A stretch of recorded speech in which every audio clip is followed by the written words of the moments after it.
Let me look at these questions Okay, again. this is our third book club for chapter 6 and chapter 7, and we're going to combine book club for chapters 8 and 9, and we will let you know when we switch to 8 and 9. Okay, chapter 6, types of documents. What document types do you plan on using in your pilot study?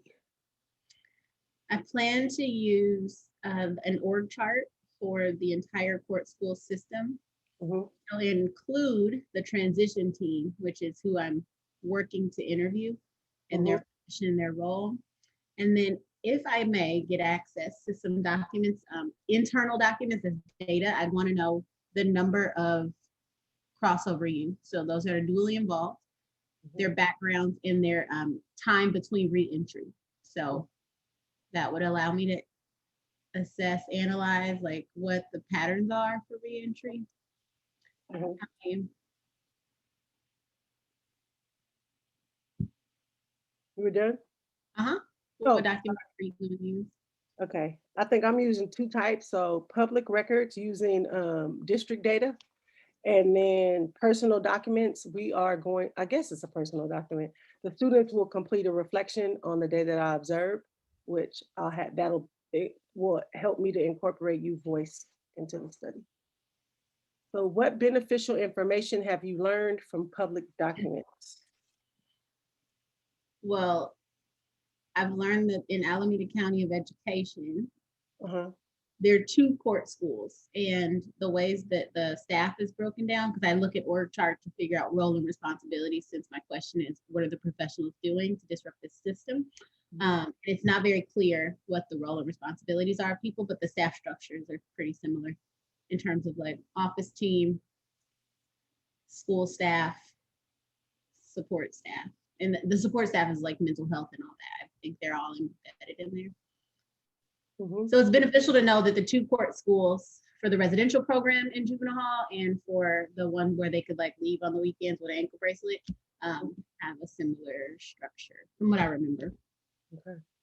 And then I think my big takeaway was that personal documents are a reliable source to highlight or concerning people's attitudes, beliefs, and view of the world. And so from the reflections, I can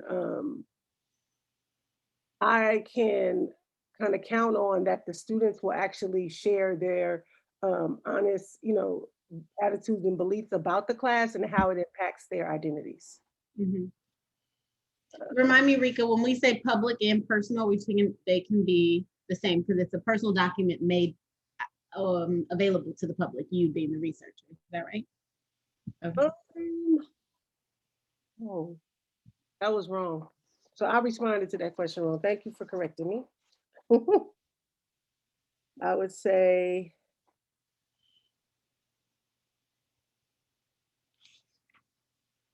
um, I think it varies on your study. Your answer doesn't seem wrong to me.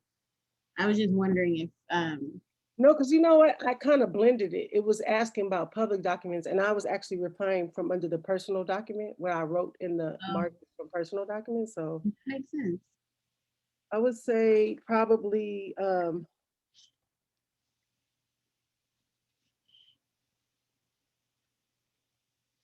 so that if here's the thing, if Hmm. something happened, there's usually a record that it exists.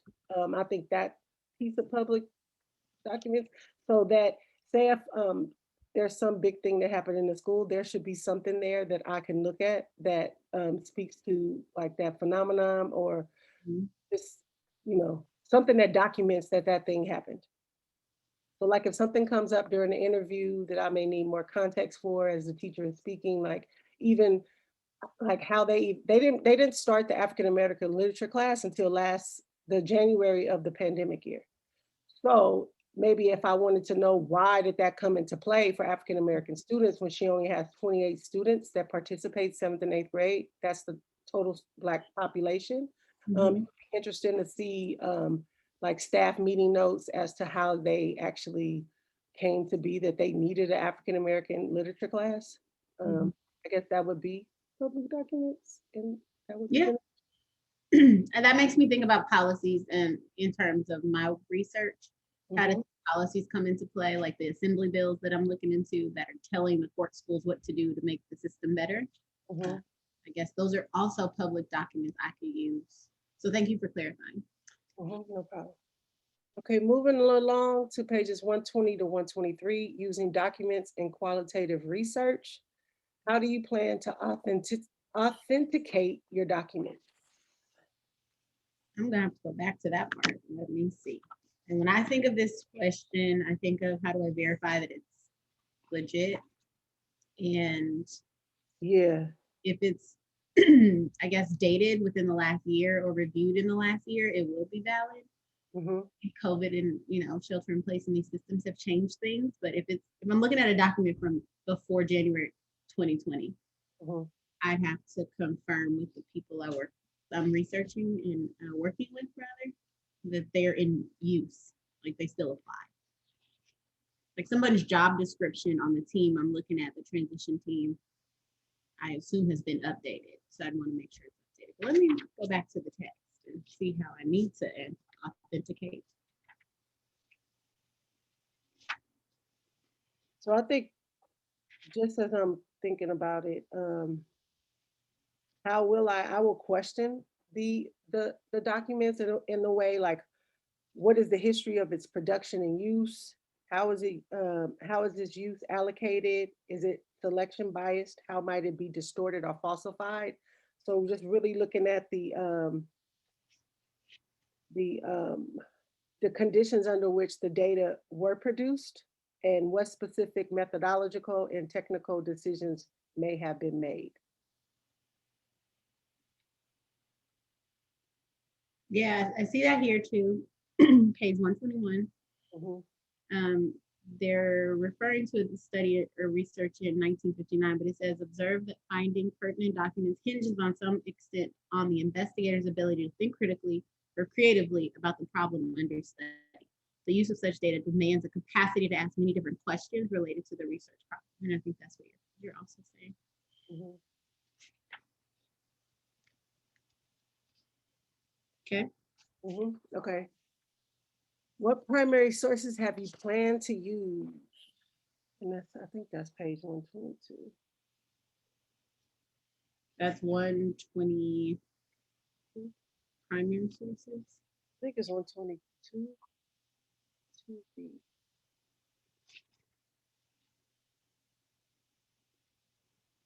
Oh yeah, because it talked about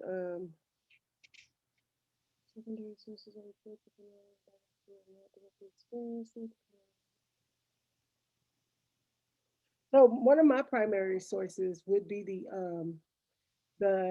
the reflection by the students because they are experiencing the class, and so that Mhm. would be a primary source of them how they feel empowered and affirmed through the teaching and facilitation of the class by the educator.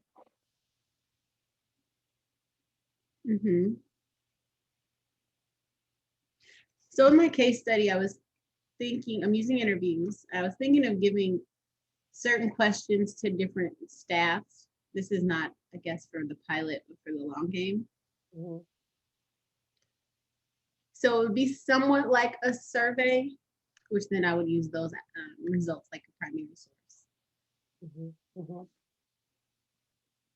Well, wouldn't a interview be a primary the transcript be a primary source? Okay, great. I wasn't sure. I think they can serve as both because on that same page it says, um, interestingly, the same document could be classified as primary, secondary, depending upon the purpose of the study. So, for instance, if in the interview she's describing to you that something that happened, I think before, or something that I think that's how it can be a secondary source, like her describing something that she may have witnessed or something that may impacted the way that she teaches. But then Mhm. her actually teaching the class would, I mean, her speaking to her own, I think is the primary source, right? Okay, then the interview is my primary source. That's how I'm designing the case study, the pilot study. Where are we at? See, how will you incorporate secondary sources into your pilot study? Some of the questions I'm asking are hopefully going to have the transition team members identify what's working, what's not. So they'll be reflecting on their work with other agencies. because the research is grounded in what are professionals doing to disrupt the system or disrupt the patterns of recidivism for crossover use. So they'll have to reflect back on their work. And if it wasn't personal, it'll be like what other people could be doing better or differently. So I think that would be the secondary source. I think for me, because I want to keep a journal, well, I'm keeping a journal of like my feelings and thoughts as I interview, as I observe the class. I think that would be used as a secondary source. It's a good one. Okay, moving on. Number 3, limitations and strengths of documents, 124 through 127. Limitations. Okay, list the 4 situations where documents are crucial to an investigation. I think it's on page 125. And then I'll just list them. Historical studies in which events can no longer be observed and informants may not recall or be available for recall. Number 2, cross-cultural studies in which settings are remote or inaccessible. 3, studies that rely on technical expertise, such as a doctor's report. And 4, studies of intimate personal relationships that cannot be observed and that people are often reluctant to discuss. Okay, I see that here.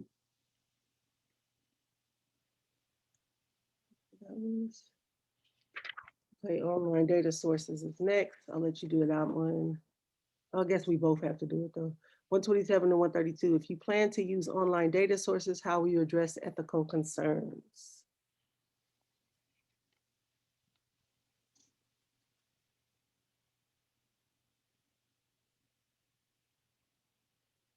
Let me find it in here.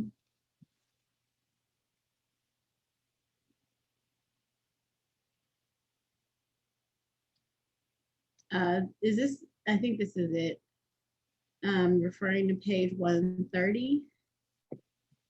There's no way to corroborate the image you get through text-only exchanges. You have no way to really know who you're talking to. So the discrepancy between real and online personalities occurs when people are trying to be themselves or at least identify or idealize versions of themselves. So that does not actually address the ethical concerns, but I think it does bring up a point for online data sources needing to be validated.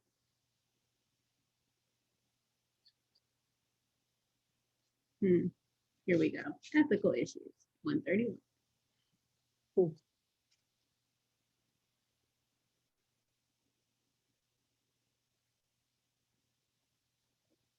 Okay. It's the ethical issues relating to the protection of participants that are of concern.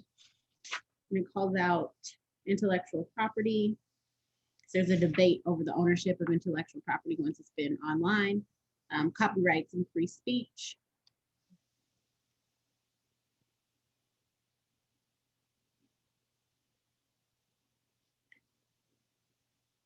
So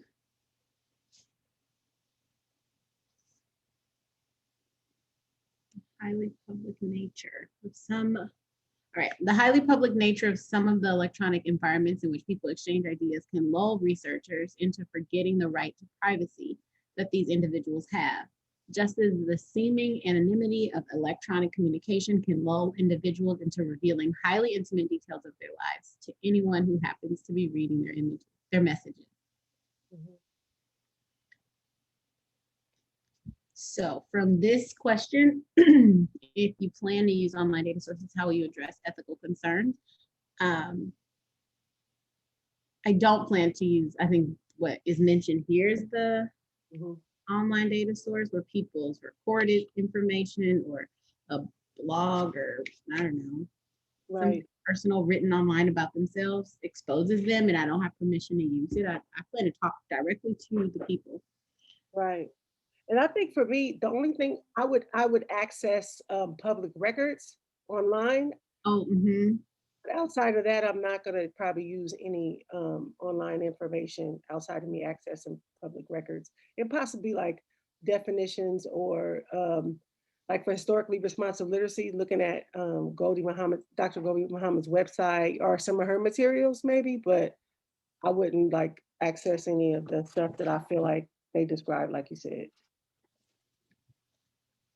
Yeah, last thing I see here is some researchers suggest that it is the researcher's responsibility to be informed about the basic tenets of ethical qualitative research to inform participants about the research in a variety of accessible forms. So respecting the participants' ownership of material they generate. So I think this is a unique situation if we are getting someone's personal accounts from the internet. One part of the chapter says they may not have been authentic and they try and idealize themselves in a virtual space. Exactly. And then the other part is make sure that they know what we're researching so that they can agree to us using the source. Mm-hmm. Okay, that's chapter 6. Chapter 6, all done. Moving on. Chapter 7. We might have to do 8 and 9 after Jackie. Yeah. Oh, that's right. It's almost 11. Okay. Okay, let's see. Chapter 7, collecting data in case studies, 134 through 149. Mm-hmm. Okay, use table 7.1, page 138 to Mm-hmm. complete the theoretical framework, study purpose, and case selection criteria for your pilot study, and then share verbally. So let's see.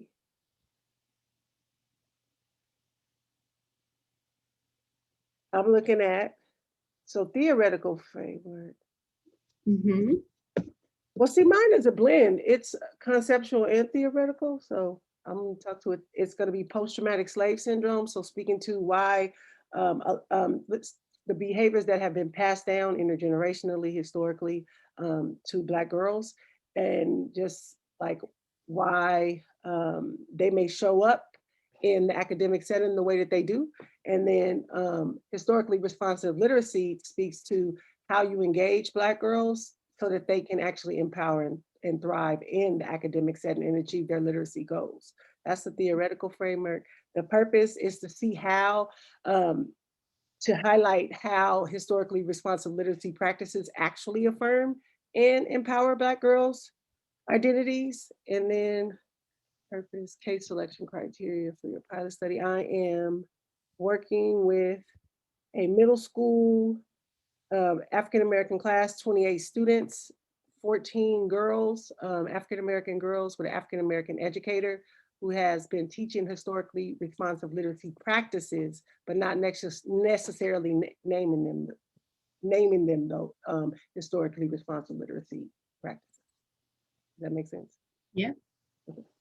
Because you've shared it with me before. I think I'm getting more clear about what you are researching every time. Okay. That's what I read, sorry, I didn't mean to cut you off, but what I read in 11 is if you can explain it, that means you're starting to really get grounded in your study. So good. Yeah, I feel that when I talk to you, I hear how you are designing your pilot study and how the theory now is going to be part of how you analyze the observation data and the survey data. So that's dope. I think I just mentioned this on another call, changing theoretical framework from what I thought it was going to be 2 semesters ago. And it's likely going to be organizational theory with a focus on decoupling. I'm not as familiar with decoupling, but that was suggested to me by Dr. Hayes. So organizational theory is the new framework I'm using. My study's purpose is to understand how youth-serving agencies work together, collaborate, consult, coordinate resources for dually involved youth in an effort to disrupt reentry and recidivism. So as adults working in these professional settings, you're charged with some part of this young person's life. What are y'all doing together to make sure they don't come back to juvenile hall or end up in the prison pipeline? And then my case selection is the transition team. So the court school has a specific team on their staff that works with the youth and the family when they are leaving juvenile hall to go back out into the world, to their home placement and to their school placement. So given these are foster youth, it's important that the transition team hands off the document saying what the kid has been doing in the school, in the court school while they've been in juvenile hall, Mhm. that they're set up for success in their home placement. And it's likely going to be a foster home, group home, or social worker. So there needs to be some communication, if nothing else. But I'm really trying to investigate the collaboration, the consultation, and the coordination of resources in the organization. So that's why organizational theory is what I'm going to look into. I'm just curious for my own, how many people typically make up the team? I don't know yet. I met one person so far. Okay. And what he mentioned is it's a lot of turnover. So even if it's supposed to be a staff of 5, there may rarely be full 5 on staff. Or actually, forgive me, he didn't mention that. Someone who works outside of the transition team mentioned high Okay, the next one. What are the 3 techniques that are used as the major means of collecting data in qualitative research? I think interview, turnover. observation. What page is that? 1. It's after 1:30.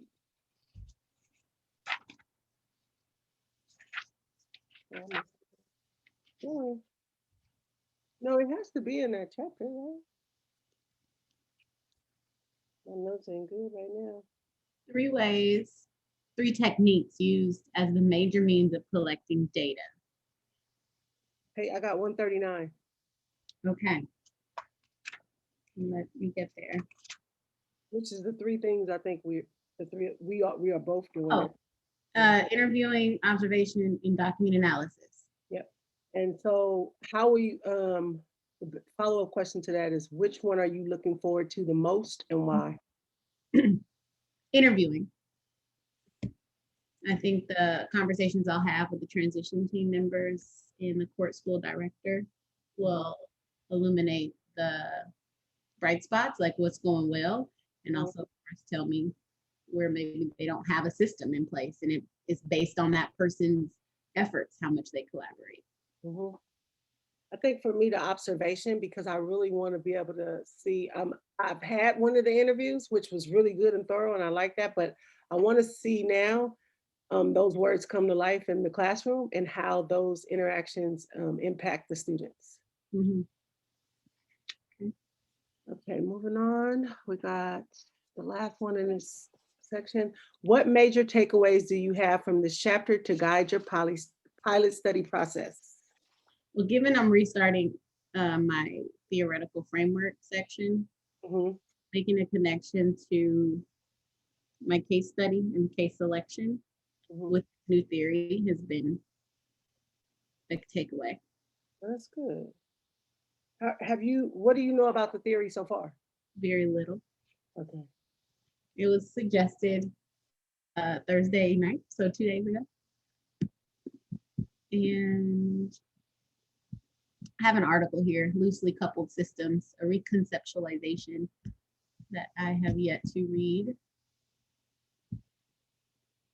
But I know that this is going to help me add on to my lit review. I would say I